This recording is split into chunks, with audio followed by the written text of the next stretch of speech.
Samantala, balik operasyon na ang ilang bangko sa Masbate na naapektuhan ng nagdaang bagyong Opong. Yan ang sentro ng balita ni Connie Kalipay ng Philippine News Agency.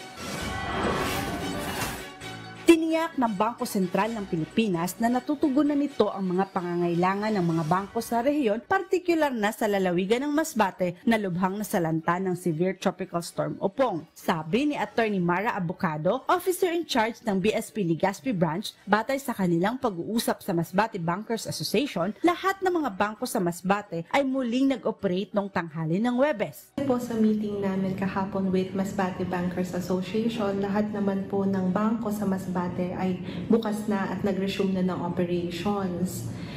Ang main problem na lang po nila doon ay connectivity, kaya po may mga ATMs pa po talaga na offline pa din.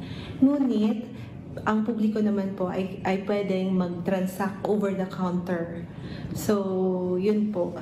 And si Masbate Bankers Association naman po, ginagaranti nila na yung mga banks po sa Masbate, meron pong sakto or sapat na cash na available po para sa pangangailangan ng publiko sa Masbate po. Dagdag pa ng opisyal, kahit pa ang mga bangko sa labas ng Masbate City ay handa na ring magbigay serbisyo sa publiko.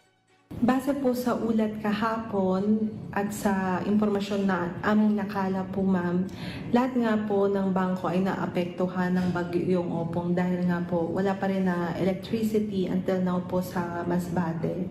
Pero yun nga po, even po yung mga bangko outside Masbate City, open na po sila and ready na po na serbisyuhan yung needs ng public po.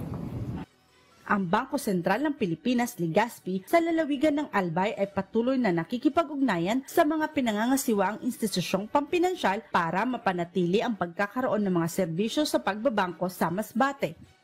Ang Bangko Sentral ng Pilipinas sa pamamagitan ng BSP Legazpi Branch ay patuloy na nakikipag-ugnayan at tutugon sa mga pangangailangan ng mga bangko sa Masbate.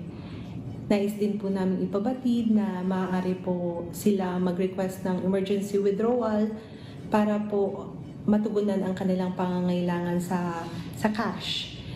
Ang mga alternatibong channel ng mga serbisyo sa pananalapi ay nananatiling available sa publiko, kabilang ang mga cash-out services sa pamamagitan ng money service businesses. Sabi pa ng BSP na patuloy nitong susubaybayan ang mga operasyon ng pagbabangko sa Masbate habang ito ay bumabangon mula sa bagyo, alinsunod sa pangako ng Bangko Sentral sa mahusay na paghahatid ng mga serbisyong pinansyal.